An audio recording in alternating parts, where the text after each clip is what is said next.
Hi friends, welcome back to APGH all in one YouTube channel. ఈ video T20 world cup మ్యాచ్లకు సంబంధించి group మ్యాచ్లో ఇది 23వ match England versus Scotland మధ్య group C కి సంబంధించి match వివరంలో ఎట్లా జరిగింది అనేది కలకత్తాలోని ఈడెన్ గార్డెన్ లో మ్యాచ్ జరిగింది. ఇంగ్లాండ్ టాస్ గెలిచి బౌలింగ్ ఎంచుకున్నారు. స్కాట్లాండ్ బ్యాటింగ్ ఓపెనర్స్ గా క్రీజ్ లోకి జోన్స్ ముంచే వచ్చారు. Left hand right hand batters crease లో ఉన్నారు. ఇంగ్లాండ్ మొదటి ఓవర్ బౌలింగ్ ఆర్చర్ 1 ఓవర్ పూర్తయ్యేటప్పటికి 6 రన్స్, 2వ ఓవర్ బౌలింగ్ ఓవర్టన్ 2 ఓవర్లు పూర్తయ్యేటప్పటికి 13 రన్స్, 3వ over bowling Archer George Munsey 4 runs చేసి 6 బాల్స్ కి బాంటన్ క్యాచ్ పట్టగా అవుట్ అయ్యారు. క్రీజ్ లోకి మెక్ములెన్ వచ్చారు. వచ్చిన వెంటనే సాల్ట్ క్యాచ్ పట్టగా అవుట్ అయ్యారు. క్రీజ్ లోకి బెరింగ్టన్ కెప్టెన్ వచ్చారు. 3 ఓవర్లు పూర్తయ్యేటప్పటికి 18 రన్స్, 2 వికెట్లను కోల్పోయింది స్కాట్లాండ్. 4వ ఓవర్ బౌలింగ్ ఓవర్టన్ 4 ఓవర్లు పూర్తయ్యేటప్పటికి 25 రన్స్, 2 వికెట్లు. 5వ ఓవర్ బౌలింగ్ ఆర్చర్ 5 ఓవర్లు పూర్తయ్యేటప్పటికి 28 రన్స్, 2 వికెట్లు. 6వ ఓవర్ బౌలింగ్ శామ్ కరణ్ ద్వారా జోన్స్ 33 రన్స్ చేసి 20 బాల్స్ కి బెతెల్ క్యాచ్ పట్టగా అవుట్ అయ్యారు. డ్రింక్స్ బ్రేక్ క్రీజ్ లోకి టామ్ బ్రూస్ వచ్చారు. 6 ఓవర్లు పూర్తయ్యేటప్పటికి 42 రన్స్, 3 వికెట్లను కోల్పోయింది స్కాట్లాండ్. పవర్ ప్లే పూర్తయింది. 7వ over bowling Adil Rashid spin bowling చేస్తూ ఉంటారు. 6 ఓవర్ల వరకు ఫాస్ట్ బౌలర్ బౌల్ చేశారు. 7వ ఓవర్ నుంచి ఆదిల్ రషీద్ ద్వారా స్పిన్ బౌలర్ అయితే బౌల్ చేయడానికి వచ్చారు. ఈ విధంగా స్కాట్లాండ్ వెంటనే వికెట్లు అయితే కోల్పోతుంది. 7 ఓవర్లు పూర్తయ్యేటప్పటికి 50 రన్స్, 3 వికెట్లను కోల్పోయింది స్కాట్లాండ్. ఇంగ్లాండ్ బౌలింగ్ చాలా అద్భుతంగా ఉంది. 8వ over bowling Dawson left hand spinner 8 ఓవర్లు పూర్తయ్యేటప్పటికి 59 రన్స్, 3 వికెట్లు. 9వ ఓవర్ బౌలింగ్ ఆదిల్ రషీద్ 9 ఓవర్లు పూర్తయ్యేటప్పటికి 77 రన్స్, 3 వికెట్లు. 10వ ఓవర్ బౌలింగ్ డాసన్ 10 ఓవర్లు పూర్తయ్యేటప్పటికి 90 రన్స్, 3 వికెట్లు. ఇక్కడికి సగం ఇన్నింగ్స్ పూర్తయింది స్కాట్లాండ్. రన్ రేటు 9గా ఉంది. 11వ ఓవర్ బౌలింగ్ ఎస్కరన్ కెప్టెన్ బెరింగ్స్టన్ బ్రూస్ పరుగులు భాగస్వామ్యం 50 రన్స్ పూర్తి చేస్తున్నారు. 20 బాల్స్ చాలా బాగుంది అనిపించింది. 11వ ఓవర్ పూర్తయ్యేటప్పటికి 97 రన్స్, 3 వికెట్లు. 12వ ఓవర్ బౌలింగ్ ఓవర్టన్ 12 ఓవర్ పూర్తయ్యేటప్పటికి 105 రన్స్, 3 వికెట్లు. 13వ over bowling Dawson Tom Bruce 24 runs చేసి 18 బాల్స్ కి శామ్ కరణ్ క్యాచ్ పట్టగా అవుట్ అయ్యారు. క్రీజ్ లోకి లీస్కు వచ్చారు. 13వ ఓవర్ పూర్తయ్యేటప్పటికి 115 రన్స్, 4 వికెట్లు కోల్పోయింది స్కాట్లాండ్. 14వ over bowling Adil captain Berrington 49 runs, 32 balls కి ఎల్బీడబ్ల్యూ అవుట్ అవడం జరిగింది. 1 రన్ తేడాతోటి అర్ధ సెంచరీ మిస్ అయ్యారు బెరింగ్స్టన్. డ్రింక్స్ బ్రేక్ క్రీజ్ లోకి క్రాస్ వచ్చారు. సెట్ అయిన బ్యాటర్స్ ఇద్దరు వెంటనే అవుట్ అవడం తోటి స్కాట్లాండ్ ఇబ్బందులు పడిందని చెప్పవచ్చు. 14వ ఓవర్ పూర్తయ్యేటప్పటికి 123 రన్స్, 5 వికెట్లు. 15వ over bowling Dawson Leask Curran catch పట్టగా వెంటనే అవుట్ అయ్యారు. లీస్కు కూడా ఎక్కువసేపు క్రీజ్ లో నిలబడలేకపోయారు.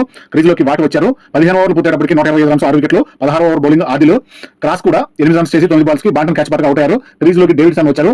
వాటు 2 రన్స్ మాత్రమే చేసి 4 బాల్స్ కి క్లీన్ బౌల్డ్ అవుట్ అవడం జరిగింది. ఇలా 16వ ఓవర్ పూర్తయ్యేటప్పటికి 127 రన్స్ చేసి 8 వికెట్లను కోల్పోయింది స్కాట్లాండ్. 17వ ఓవర్ బౌలింగ్ ఆర్చర్ క్రీజ్ లోకి వీల్ వచ్చారు. 17వ ఓవర్ పూర్తయ్యేటప్పటికి 135 రన్స్, 8 వికెట్లు. 18వ ఓవర్ బౌలింగ్ ఎస్కరన్ 18 ఓవర్లు పూర్తయ్యేటప్పటికి 148 రన్స్ చేసి 8 వికెట్లను కోల్పోయింది స్కాట్లాండ్. 19వ ఓవర్ బౌలింగ్ ఓవర్టన్ వీల్ కూడా 2 రన్స్ చేసి 3 బాల్స్ కి జాక్స్ క్యాచ్ పట్టగా అవుట్ అయ్యారు. క్రీజ్ లోకి కర్రీ వచ్చారు.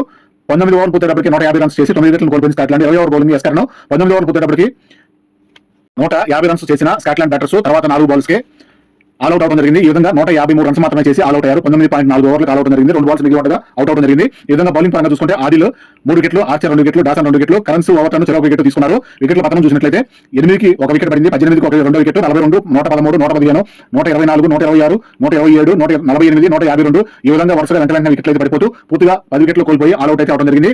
ఇంగ్లాండ్ 154 రన్స్ టార్గెట్ చేదనగా ఓపెనర్స్ గా సాల్ట్ బట్లర్ క్రీజ్ లోకి వచ్చారు. మొదటి ఓవర్ బౌలింగ్ స్కాట్లాండ్ బౌలర్ గా మెక్ములెన్ వచ్చారు. మెక్ములెన్ ద్వారా మొదటి ఓవర్ లోనే సాల్ట్ క్యాచ్ అవుట్ గా వెనదిరగడం జరిగింది. ఈ విధంగా ఇంగ్లాండ్ మొదటి ఓవర్ లోనే వికెట్ అయితే కోల్పోవడం జరిగింది. 1 ఓవర్ పూర్తయ్యేటప్పటికి 4 రన్స్, 1 వికెట్ అయితే కోల్పోయింది ఇంగ్లాండ్. 2వ over bowling Curran Buttler Bethell crease లో ఉన్నారు. బట్లర్ 3 రన్స్ మాత్రమే చేసి 4 బాల్స్ కి మెక్ములెన్ క్యాచ్ పట్టగా అవుట్ అయ్యారు. క్రీజ్ లోకి బాంటన్ వచ్చారు. ఈ విధంగా వెంటనే 2 వికెట్ కూడా కోల్పోయింది ఇంగ్లాండ్. స్కాట్లాండ్ బౌలింగ్ చేసే విధానం చాలా బాగుంది అనిపించింది. 2 ఓవర్లు పూర్తయ్యేటప్పటికి 13 రన్స్, 2 వికెట్లు కోల్పోయింది ఇంగ్లాండ్. 3వ ఓవర్ బౌలింగ్ మెక్ములెన్ 3 ఓవర్లు పూర్తయ్యేటప్పటికి 16 రన్స్, 2 వికెట్లు. 4వ ఓవర్ బౌలింగ్ కర్రీ 4 ఓవర్లు పూర్తయ్యేటప్పటికి 21 రన్స్, 2 వికెట్లు. 5వ ఓవర్ బౌలింగ్ మెక్ములెన్ 5 ఓవర్లు పూర్తయ్యేటప్పటికి 37 రన్స్, 2 వికెట్లు. 6వ ఓవర్ బౌలింగ్ వీలు. ఈ విధంగా ఇక్కడికి 6 ఓవర్లు పూర్తయ్యేటప్పటికి పవర్ ప్లే పూర్తయింది. డ్రింక్స్ బ్రేక్ తీసుకున్నారు. 6 ఓవర్లకి 43 రన్స్, 2 వికెట్లు. 7వ ఓవర్ బౌలింగ్ లీస్కు స్పిన్ బౌలింగ్ చేస్తూ ఉంటారు. అద్భుతమైన ఆల్రౌండ్ పర్ఫార్మెన్స్ అయితే ఇస్తూ ఉంటారు. లీస్కు చాలా సీనియర్ ప్లేయర్, స్కాట్లాండ్ టీమ్ సంబంధించిన సీనియర్ ప్లేయర్స్ లో ఈయన ముఖ్యమైన ప్లేయర్. అద్భుతమైన స్పిన్ బౌలింగ్ చేస్తూ మళ్ళీ బ్యాటింగ్ కూడా అద్భుతంగా చేస్తూ ఆల్రౌండ్ పర్ఫార్మెన్స్ అయితే ఇస్తూ ఉంటారు.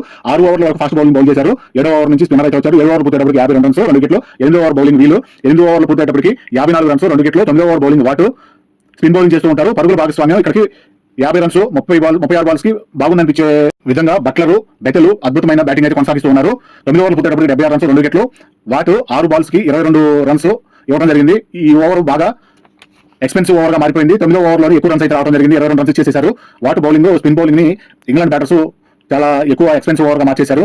6 బాల్స్ కి 22 రన్స్ రావడం అంటే చాలా టార్గెట్ కూడా పెద్ద దూరం లేదు కాబట్టి టార్గెట్ దగ్గరలోనే ఉన్నప్పుడు ఇలాంటి ఎక్స్పెన్సివ్ ఓవర్ బౌల్ చేసి ఇంగ్లాండ్ టార్గెట్ చేయడానికి ఇంకా దగ్గరగా వచ్చేట్టుగా వాట్ చేసిన బౌలింగ్ అయితే అర్థం అనిపించింది. 10వ over bowling Davidson spin bowling చేస్తూ ఉంటారు. వాటి బౌలింగ్ లో 6 బాల్స్ 22 రన్స్ లో 3 సిక్స్లు రావడం జరిగింది ఇంగ్లాండ్ బ్యాటర్స్. బాంటన్ 66 పరుగులు భాగస్వామ్యం చీల్చేలా డేవిడ్సన్ బాల్ కి బెతెల్ 32 రన్స్, 28 బాల్స్ కి వీల్ క్యాచ్ పట్టగా అవుట్ అయ్యారు. క్రీజ్ లోకి ఇంగ్లాండ్ కెప్టెన్ హ్యారీ బ్రూక్ వచ్చారు. సగం ఇన్నింగ్స్ పూర్తయింది. 10వ ఓవర్ పూర్తయ్యేటప్పటికి 82 రన్స్, 3 వికెట్లు. 11వ ఓవర్ బౌలింగ్ లీస్కు ఇక్కడికి 60 బాల్స్ కి 71 రన్స్ కావాలి ఇంగ్లాండ్ గెలవాలంటే. ఈ విధంగా స్కాట్లాండ్ బౌలింగ్ ద్వారా నిలవరించగలుగుతారో చూద్దాము. కెప్టెన్ హ్యారీ బ్రూక్ 4 రన్స్ మాత్రమే చేసి 4 బాల్స్ కి వీల్ క్యాచ్ గా అవుట్ అయ్యారు. వీల్ అద్భుతమైన క్యాచ్ పట్టగా అవుట్ అయ్యారు. ఈ విధంగా కెప్టెన్ వెంటనే అవుట్ అవడం జరిగింది. క్రీజ్లోకి శామ్ కరణ్ వచ్చారు. 11 ఓవర్లు పూర్తయ్యేటప్పటికి 91 రన్స్ 4 వికెట్లు కోల్పోయింది ఇంగ్లాండ్. 12 ఓవర్ బౌలింగ్ డేవిడ్సన్ 12 ఓవర్లు పూర్తయ్యేటప్పటికి 97 రన్స్ 4 వికెట్లు. 13 ఓవర్ బౌలింగ్ లీస్క్ 13 ఓవర్లు పూర్తయ్యేటప్పటికి 102 రన్స్ 4 వికెట్లు. 14 ఓవర్ బౌలింగ్ కరీ బాంటన్ తన అర్ధ సెంచరీ పూర్తి చేసుకున్నారు.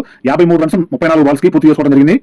ఈ విధంగా 53 రన్స్ లో 3 4లు 3 6లు చేయడం జరిగింది. అద్భుతమైన బ్యాటింగ్ అయితే కొనసాగించారు Banton.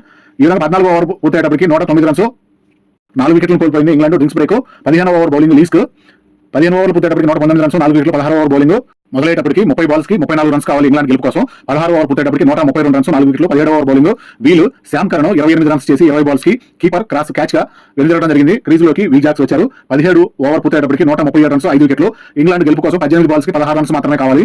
18 over bowling Watt 18 over పూర్తయ్యేటప్పటికి 145 రన్స్ వచ్చాయి. ఈ విధంగా వాట్ ముందు వేసిన 10 ఓవర్లో ఎక్కువ రన్స్ వచ్చాయి. తర్వాత ఇప్పుడు వేసిన 18 ఓవర్లో కూడా ఎక్కువ రన్స్ ఇవ్వడం జరిగింది. వాట్ ద్వారా చాలా వరకు రన్స్ అన్ని కోల్పోయి స్కాట్లాండ్ టార్గెట్ ని నిలువరించడంలో ఇంగ్లాండ్ చేతిలో ఓడిపోయిందని చెప్పుకోవాలి. ఈ విధంగా 18 ఓవర్ పూర్తయ్యేటప్పటికి 145 రన్స్ 5 వికెట్లు. 12 బాల్స్ కి 8 రన్స్ కావాలి.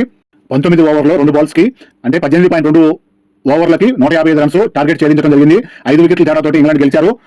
పాయింట్ల పట్టికలో 2వ స్థానంలో ఇంగ్లాండ్ చేరింది. Player of the match England నుంచి 63 రన్స్ బ్యాటింగ్ చేసిన బ్యాంటన్ కి 41 బాల్స్ లో అద్భుతమైన బ్యాటింగ్ చేసిన బ్యాటన్ కి మ్యాన్ ఆఫ్ ది మ్యాచ్ అయితే అందించారు. ఈ విధంగా స్కాట్లాండ్ పోరాటం అయితే చేసింది కానీ ఇంగ్లాండ్ చేసిన బ్యాటింగ్ లోను బౌలింగ్ లోను స్కాట్లాండ్ పూర్తిగా ఎదుర్కోలేక ఓడిపోయిందని చెప్పుకోవాలి. ఈ విధంగా బ్యాంటన్ చేసిన బ్యాటింగ్ పరంగా 4 4లు 6లు 3 6లు చేసి 41 బాల్స్ లోనే 63 రన్స్ చేసి దాదాపు ఇంగ్లాండ్ టార్గెట్ ఛేదించే విధంలో సగం రన్స్ దాదాపు బ్యాంటన్ బ్యాట్ ద్వారా వచ్చింది అని చెప్పుకోవాలి. ఈ విధంగా బ్యాంటన్ చేసిన రన్స్ 63 తోటి man of the match award అయితే అందుకోవడం జరిగింది.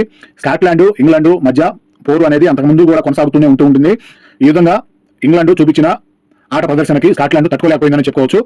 గ్రూపు లీగుల పరంగా ఇంగ్లాండ్ పాయింట్ల పట్టికలో 2వ స్థానంలో అయితే కొనసాగుతుంది.